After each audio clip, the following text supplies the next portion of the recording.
Hello बच्चों, solid state में अब तक हम पढ़ चुके हैं। सॉलिड की डेफिनेशंस देखे हमने, इंट्रोडक्शन देखे हैं, कैरेक्टरिस्टिक्स देखे हैं, types of solid, crystalline solid, amorphous solid, then classification of crystalline solid, उसमें हमने 4 टाइप्स देखा है: ionic solid, covalent solid, molecular solid and metallic solid. और आज हम पढ़ने वाले हैं हमारे 3rd वीडियो लेक्चर में unit cell and crystal structure.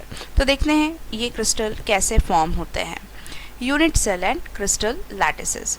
Unit cell is the smallest structural unit of a crystal lattice which when repeated in different direction generate the entire crystal structure। देखो होता क्या है, जब कोई क्रिस्टल तैयार होता है तो जैसे कि अगर हमने यहाँ पर एक ब्लॉक यहाँ पर ड्रॉ कर रहे हैं कि ये कह रहे हैं हम this is a crystal, solid crystal है। अब ये क्रिस्टल के अंदर बहुत सारे पार्टिकल्स हैं, बहुत सारे क्या हैं इसमें पार्टिकल्स हैं। मतलब ये जो क्रिस्टल बना है, ये क्रिस्टल किससे मिलकर बना है? पार्टिकल से मिलकर बना है। तो particle may be item, may be ion, may be molecule, कोई भी हो सकता है। तो ये पार्टिकल कैसे रिपीट होते हैं और कैसे स्ट्रक्चर को, ये क्रिस्टल को तैयार करते हैं, ये हमको देखना है।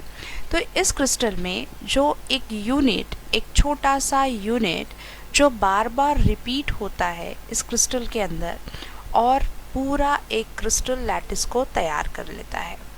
Means it is a regular 3-dimensional arrangement of identical points in space is called a crystal lattice। ये एक रेगुलर में 3-dimensional हर तरफ ये अरेंजमेंट रहेगा। और कैसे पॉइंट्स रहेंगे इसके? आइडेंटिकल, मतलब सेम पॉइंट्स रहेंगे। कि देखो ये एक सपोज ये हमारे पास में है एक यूनिट, एक क्यूब है, यहाँ पर एक जो पार्ट है, एक छोटा सा यूनिट है जो बार बार क्रिस्टल में दोहराया जा रहा है। जैसे ये देखो, ये एक क्रिस्टल है, यहाँ पर एक ये आपको एक क्यूब लाइक स्ट्रक्चर दिख रहा है, ठीक है। फिर उसी तरीके से ये आपको एक क्यूब दिख रहा है, फिर उसी तरीके से ये आपको क्यूब दिख रहा है ना। तो ऐसा ये जो क्यूब है, ये ऐसा एक जो पॉइंट दिख रहा है, ये इस पूरे सिस्टम में बार बार रिपीट हो रहा है और रिपीट होकर ये पूरा एक क्रिस्टल तैयार हो रहा है। तो इस एक यूनिट सेल को, एक छोटे से पार्ट को क्या कह रहे हैं हम? Unit cell, smallest structural unit. तो देखो ये एक क्यूबिक यूनिट सेल है और ऐसे ही यूनिट सेल जो है, नंबर ऑफ यूनिट सेल है जो एक दूसरे से अटैच हो रहे हैं और इंटायर क्रिस्टल स्ट्रक्चर को तैयार कर रहे हैं। ये पूरा तैयार हो रहा है हमारा क्या? एक क्रिस्टल तैयार हो रहा है। मतलब एक छोटा सा यूनिट जो बार बार रिपीट होकर एक पूरा क्रिस्टल को तैयार करता है, उसे हम कहते हैं यूनिट सेल।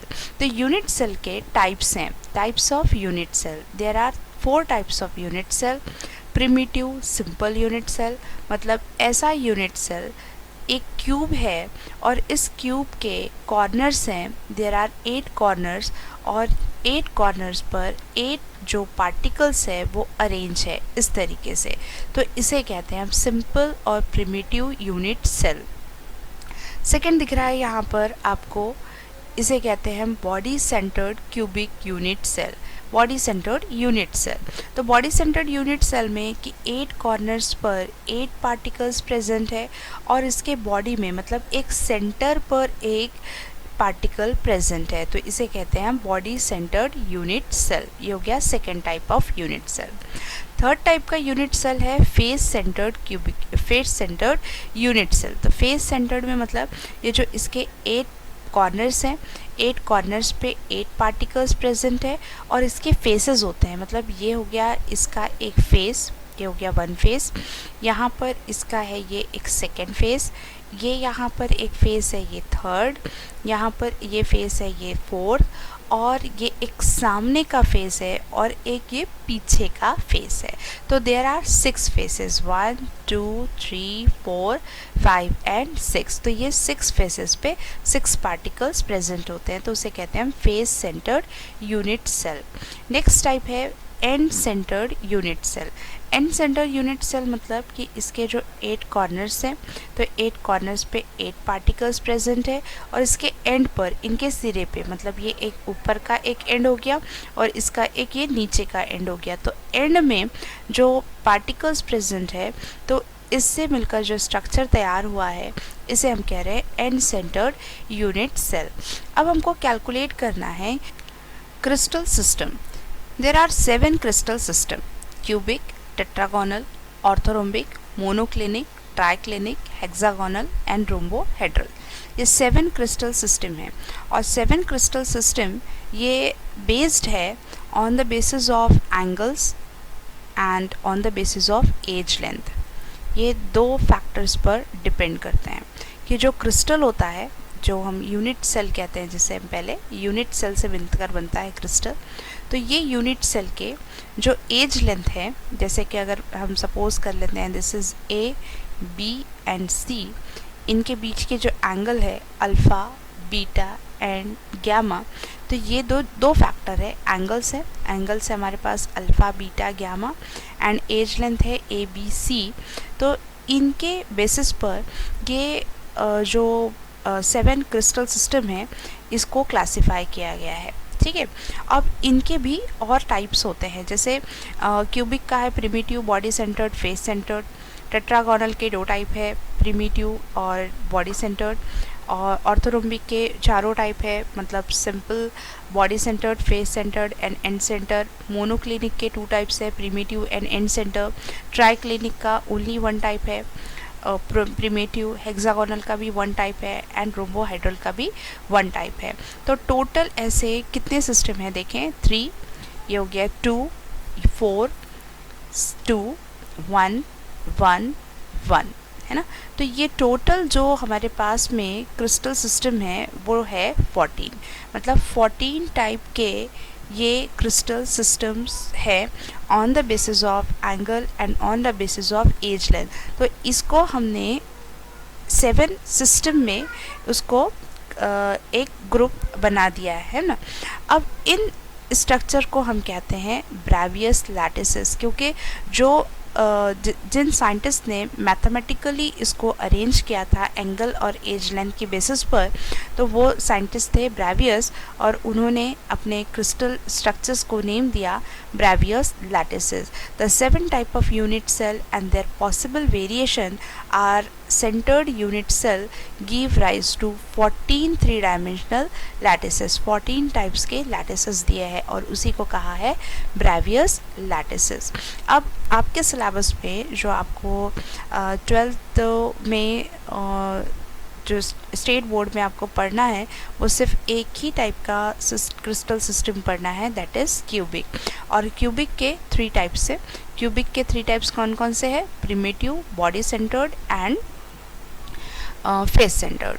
तो cubic unit cell are of 3 types. कौन कौन से टाइप्स हैं?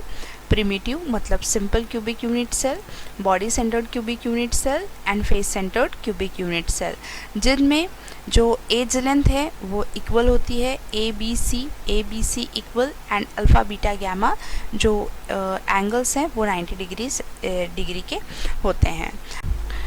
अब हमको कैलकुलेट करना है कि कितने नंबर ऑफ पार्टिकल्स प्रेजेंट होते हैं क्यूबिक यूनिट सेल में।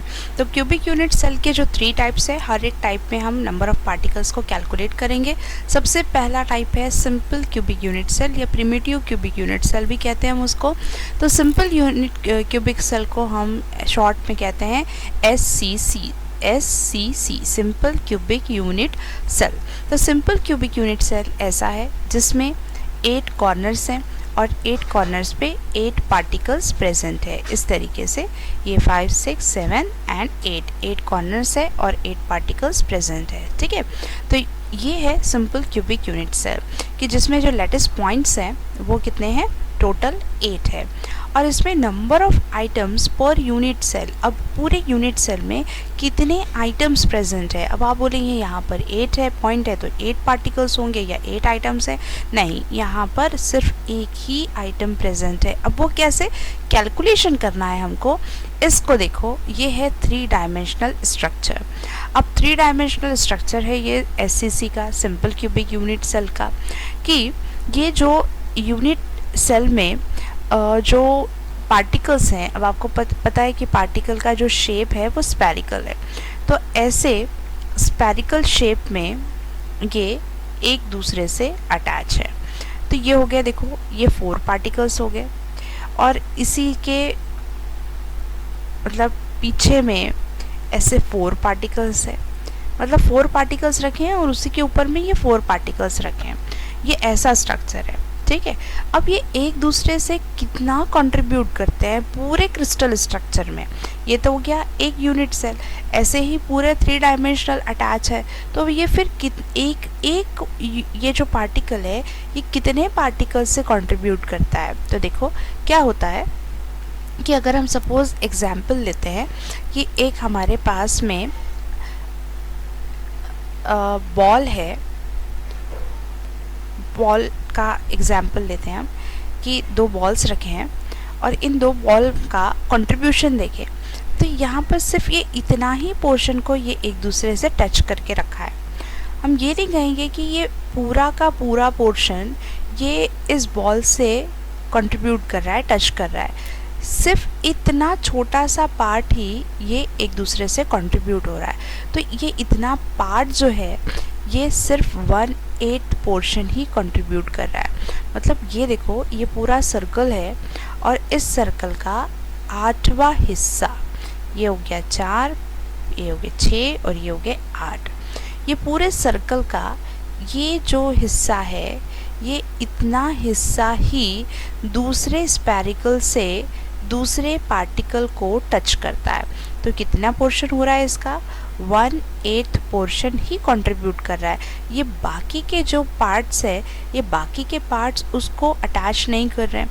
मतलब कॉर्नर्स है हमारे पास में, कॉर्नर्स है हमारे पास 8 कॉर्नर्स हैं, और 8 कॉर्नर देखो इतना सिर्फ एक पार्ट ही जो है वो कंट्रीब्यूट कर रहा है, मतलब अपना 1/8 पार्ट ही कंट्रीब्यूट कर रहा है। तो 8 कॉर्नर्स है, 1/8 पोर्शन कंट्रीब्यूट कर रहे हैं, तो 8 से 8 कैंसिल, मतलब टोटल कितने बचे, ओनली 1। तो फिर number of items per unit cell में नंबर ऑफ आइटम्स कितने होंगे, ओनली 1 आइटम्स ही प्रेजेंट रहते हैं। ऐसे ही कैलकुलेट करना है हमको body centred cubic unit cell का नंबर ऑफ आइटम्स। तो body centred cubic unit cell मतलब कि जिसके जो लेटेस्ट पॉइंट्स हैं वो 9 होते हैं, 1 2 3 4 5 6 7 8, और एक बीच में है इसके बॉडी में, मतलब सेंटर में है 9। तो टोटल लेटेस्ट पॉइंट्स है हमारे पास में 9। Body centre item contribution is full as it is not shared by other unit cell। ये जो है ये किसी से भी शेयरिंग नहीं करता। तो number of items per unit cell होते हैं 2। अब ये 2 कैसे होते हैं हम यहाँ कैलकुलेट करते हैं। अब इस 3 डायमेंशनल स्ट्रक्चर को आप देखेंगे कि ये जो इसके कॉर्नर्स हैं, ये कॉर्नर्स अपना 1/8 पोर्शन कंट्रीब्यूट कर रहे हैं, जैसे कि हमने सिंपल क्यूबिक यूनिट सेल में आपको बताए थे कि ये अपना कितना कंट्रीब्यूट कर रहे हैं, 1/8 पोर्शन को ही कंट्रीब्यूट कर रहे हैं। तो हमारे पास में कॉर्नर्स कितने हैं, 8 कॉर्नर्स है, तो 8 कॉर्नर्स अपना 1/8 पोर्शन कंट्रीब्यूट करते हैं, तो नंबर ऑफ आइटम्स कितने आएंगे, 1 आएंगे। अब जो बीच में है, जो इसके बॉडी में है, ये आपको रेड कलर का अलग से दिखाई दे रहा है और दिख रहा है कि ये किसी से भी कंट्रीब्यूट नहीं कर रहा है, मतलब ये पूरा का पूरा एक स्फेरिकल आपको दिखाई दे रहा है। तो जो सेंटर पर है, जो सेंट्रल में है, तो वो पूरा एक आइटम एज इट इज़ ही है। तो कॉर्नर से कंट्रीब्यूशन करके टोटल हो जा रहा है 1 और सेंटर में हो जा रहा है 1, तो टोटल 1 + 1 = 2। तो total number of items per unit cell is 2 in case of body centred cubic unit cell. अब कैलकुलेट करना है हमको face centred cubic unit cell में, मतलब FCC में नंबर ऑफ आइटम्स। अब FCC मतलब ये जो कॉर्नर्स हैं कॉर्नर्स पे पता है आपको कि कितने पार्टिकल्स प्रेजेंट होते हैं, मतलब पॉइंट्स कितने होते हैं, लैटिसेस 8। और ये जो फेसेस हैं, ये फेसेस कितने हैं देखो, काउंट करो, हम यहाँ पर फेसेस को काउंट करते हैं। ये 1 2 3 4 5 एंड 6। तो 8 प्लस 6, तो हमारे पास में जो लैटिस पॉइंट्स हैं टोटल हो गए वहाँ पर 14 इन केस ऑफ एफसीसी में। तो number of items per unit cell यहाँ पर होते हैं 4। अब ये 4 कैसे होते हैं ये कैलकुलेट करेंगे। तो यहाँ पर देखो कि ये एफसीसी का 3 डायमेंशनल स्ट्रक्चर है और ये इसके फेसेस हैं। अब देखो ये कॉर्नर्स हैं, कॉर्नर्स कितने हैं हमारे पास में, 8 कॉर्नर्स हैं। तो ये जो 8 कॉर्नर्स हैं, तो ये 8 कॉर्नर्स अपना 1/8 पोर्शन को कंट्रीब्यूट करते हैं। देखो इतना छोटा सा ही इसका एक हिस्सा दिखाई दे रहा है आपको, 1/8 पोर्शन दिखाई दे रहा है। अब ये इसके जो फेसेस हैं, ये जो फेसेस दिख रहे हैं आपको, ये देखो 4 ये जो कॉर्नर्स हैं इनके बीच का स्ट्रक्चर, ये देखो ये वाला स्ट्रक्चर आप देखो, ये आपको पूरा का पूरा हाफ दिख रहा है, मतलब एक स्पेरिकल है और इस स्पेरिकल स्ट्रक्चर के ये हाफ दिखाई दे रहा है आपको। ये वाला जो पोर्शन है ये इतना आपको पोर्शन दिखाई दे रहा है, ये वाला। तो इसके जो फेसेस हैं, तो इसका मतलब क्या है कि फेसेस अपना हाफ पोर्शन कंट्रीब्यूट करते हैं। कितना पोर्शन कंट्रीब्यूट कर रहे हैं, इसका हाफ पोर्शन कंट्रीब्यूट कर रहे हैं। तो देखो कैसा होगा कैलकुलेशन कि कॉर्नर्स है, कॉर्नर्स कितने हैं हमारे पास में, 8 कॉर्नर्स है, कॉर्नर्स है 8 और ये अपना 1/8 पोर्शन कंट्रीब्यूट कर रहे हैं। तो 8 कॉर्नर से 1/8 पोर्शन कंट्रीब्यूट कर रहे हैं, तो 8 से 8 कैंसिल, तो टोटल आ गए हमारे पास नंबर ऑफ पार्टिकल्स या नंबर ऑफ आइटम्स 1।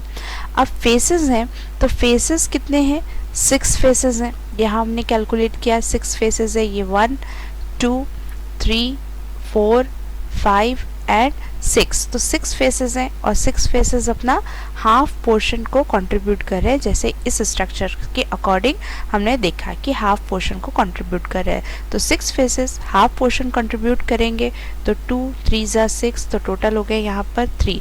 तो अब हम कॉर्नर्स के और फेसेस के जब ऐड करते हैं तो 1 + 3 = 4। तो इसलिए यूनिट सेल के जो नंबर ऑफ आइटम्स होंगे in case of FCC there is 4 number of items। तो हमको यहाँ पर कैलकुलेशन मिला कि SCC में SCC simple cubic unit cell में नंबर ऑफ आइटम्स है हमारे पास में कितने, 1। BCC में body centred cubic unit cell में नंबर ऑफ आइटम्स है 2 and FCC face centred unit cell में नंबर ऑफ आइटम्स है 4। Relationship between molar mass density of the substance and unit cell age length, ये एक हमको formula यहाँ पर derive करना है। If age length of cubic unit cell is A, the volume of the unit cell is A cube। अगर unit cell का जो लेंथ है, जैसे ये है क्यूबिक यूनिट सेल और ये क्यूबिक यूनिट सेल का जो लेंथ है, ये लेंथ अगर A है तो इसका वॉल्यूम क्या होगा, A क्यूब होगा। Suppose that the mass of one particle is m, अगर एक पार्टिकल का मास m है and number of particle per unit cell is n, तो फिर क्या है, mass of unit cell is equals to m into n। Suppose this is equation number 1। The density of unit cell which is same as density of substance is given by, ये formula हमको दिया हुआ है कि density is equals to mass upon volume. तो density किसकी, unit cell की, तो वॉल्यूम भी किसका हुआ, यूनिट सेल का। तो density of unit cell is equals to mass of unit cell divided by volume of unit cell. तो mass of unit cell m into n, तो हमने लिखा m into n and volume of unit cell, this is volume of unit cell a cube. तो m into n divided by a cube, और ये हो गया हमारा equation number 2। Molar mass of a substance is given by, अब molar mass है तो molar mass capital M is equals to mass of one particle. Mass of one particle हमने देखा कि मास ऑफ वन पार्टिकल क्या है, स्मॉल m, तो mass of one particle small m। और यहाँ पर वन पार्टिकल में कितने नंबर ऑफ मोल्स होंगे, मतलब नंबर ऑफ पार्टिकल्स पर मोल। तो आपको पता है कि नंबर ऑफ पार्टिकल पर मोल ये होगा Avogadro's number Na is Avogadro's number, और आपको पता है कि Na Avogadro's number which is equals to 1 mole of a substance is equal to 6.022 into 10 to the power 23 mole inverse. This is Avogadro's number, constant ये value है. तो फिर क्या होगा, ये therefore m is equals to, इसको हमने यहाँ पर m की वैल्यू निकाले, मतलब mass of one particle, m is equals to molar mass divided by Avogadro's number. This is equation number 3. Equation 1 है और इक्वेशन 3 है.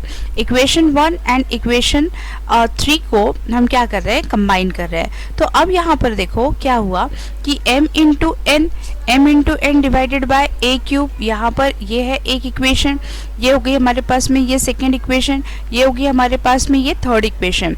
तो इस m इंटू n में यहाँ पर हम यहाँ रखेंगे m की वैल्यू. m की वैल्यू क्या है, m into Na, m into Ma. यह है स्मॉल m की, मतलब मास ऑफ वन पार्टिकल की वैल्यू है. तो मास ऑफ वन पार्टिकल की जो वैल्यू है हम यहाँ पर भी रख सकते हैं m की जगह, या फिर हम डायरेक्टली ये इक्वेशन नंबर 2 में भी रख सकते हैं. तो इक्वेशन नंबर 2 में देखो m की वैल्यू है small m is equals to capital M divided by Avogadro's number Na. तो अब क्या हुआ यहाँ पर कि ये फॉर्मूला कैसे बन जाएगा, density rho is equals to, ये वाला फॉर्मूला लिख रहे हैं m इंटू n, लेकिन इस m की जगह हम क्या लिखेंगे, m डिवाइडेड बाय Na, और ये हो गया इंटू n, और यहाँ नीचे रह गया इंटू a क्यूब. तो ये जो फॉर्मूला मिल गया हमको, ये है ये फॉर्मूला कि इक्वेशन जो 2 है वो बन जाएगी rho means density is equals to molar mass capital M into number of particles. यहाँ पर ये जो स्मॉल n है, तो स्मॉल n मीन्स क्या हो रहा है यहाँ पर, मास ऑफ यूनिट सेल का, यहाँ number of particle divided by Avogadro's number into a cube, volume of cubic unit cell. तो यहाँ पर by knowing any 4 parameters of equation 4 the fifth can be calculated. तो यहाँ पर कितनी हमको पैरामीटर्स दिए हुए हैं, ये देखो, ये है रो मीन्स डेंसिटी, यहाँ है कैपिटल M मतलब molar mass, n means number of particles, यहाँ Na means Avogadro's number, and a cube means volume of cubic unit cell. कि किसी एक की अगर वैल्यू हमको नहीं पता है और इन 4 चीज़ों की वैल्यू अगर हमको पता है, तो किसी एक का हम जो वैल्यू है वो फाइंड आउट कर सकते हैं. तो कोई भी अगर हमको डेंसिटी पता है और मोलर मास नहीं पता है और बाकी के 4 पैरामीटर्स पता है, तो हम फिफ्थ पैरामीटर की फिफ्थ जो भी हमको फाइंड आउट करना रहेगा, जो मिसिंग होगा, उसकी वैल्यू हम कैलकुलेट कर सकते हैं. तो ये जो फॉर्मूलेज हैं, तो ये काम आते हैं हमको न्यूमेरिकल सॉल्व करने के लिए.